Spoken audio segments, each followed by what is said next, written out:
Well, Suki, it's great to have the opportunity to speak with you. Could you just give us a little bit of background on yourself? Yeah, so Suki Gill, Chief Technology Officer for the services business in Europe, Middle East and Africa, and I have this grand title of HP Fellow. So there are 47 fellows within HP, thought leaders around the segments we represent, and in the services business this is mostly around business outcomes for clients and the business services they will use to achieve that. Okay, and how are you seeing the customer change in relation to the technology changes that are taking place in the market? So the customers changing in a couple of ways. First of all, they're different customers we have to deal with. Driven by consumerization of IT, the adoption of, application stores within people's personal lives, they have an expectation of that's what they will get when they come to work. And that's clearly still not there yet in most larger organizations. In fact, the journey hasn't started in some organizations. And so what we see is the CIO still maintaining the existing infrastructure applications and services, but the request now coming not just from the business units, but the end consumers of the services for differentiated, richer customer experiences. And in that sense, I feel that technology in the consumerization space is driving the enterprise, and as a result, the business units in the enterprise are looking for much more responsiveness from the CIO. Now, we traditionally deal with the CIO. I think as the CIO then grapples with this sort of caught in the middle issue, they're looking at service providers to help them navigate technology trends. And so really, helping CIOs navigate that, but ultimately helping them work better with the business, because the demand really is coming from the business. And the business is wanting to move at such a fast pace that they won't wait either. So if they won't get a responsive service, they will go procure outside of the existing IT department. So our traditional customer, the CIO, our concern is if we don't track what the business units are ultimately demanding of the CIO, and the CIO is not providing those services, we ourselves will not be relevant in the client's eyes. And so I think this is a journey we're on as well as HP to address the shift in the market for how end users want to procure services as a service, different commercial constructs, but also the kind of services they want to buy. Okay, so I guess what's happening in the market is driving the CIO center stage in the organization. They themselves might have been brought in to be a technology manager, but they're finding themselves where they're expected to be digital leaders, perhaps, and perhaps they're not really up for it.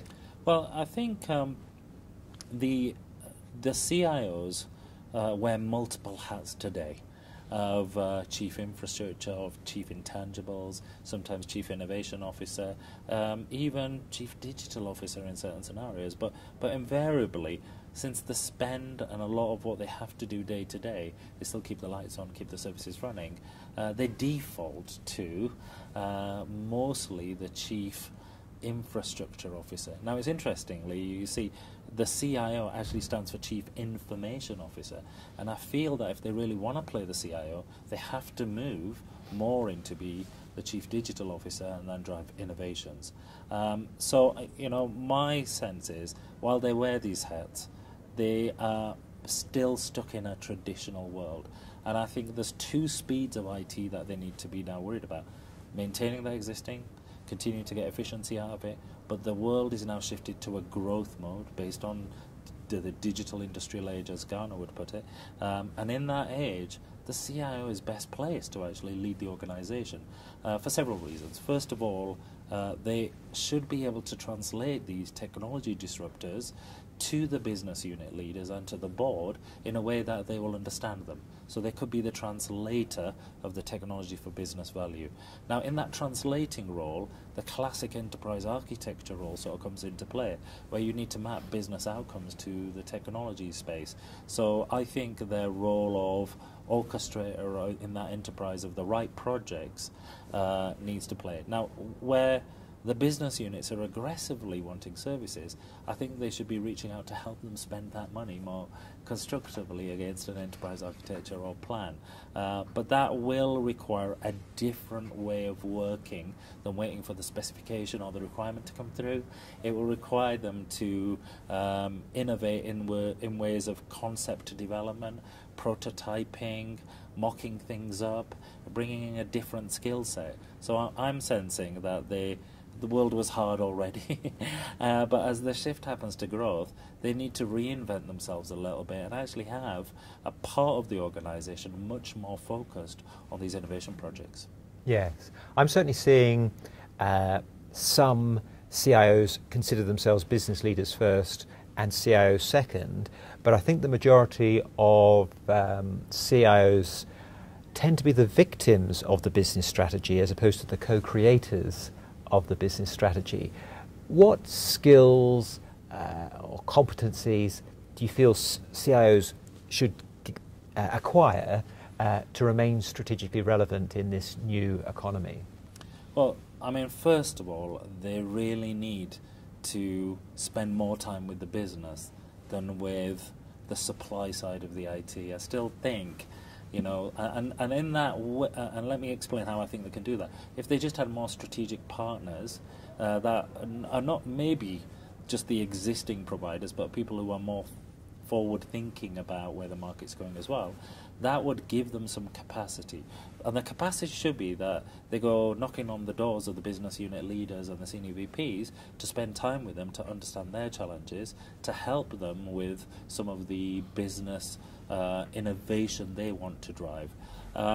Secondly, I think this notion of an enterprise architecture mapping business outcomes to IT, I think if they can help the business put some metrics around how to measure the business performance, and not just in the quarterly results, by the way, but actually in how efficient is the supply chain, how optimized are we in terms of our labor models.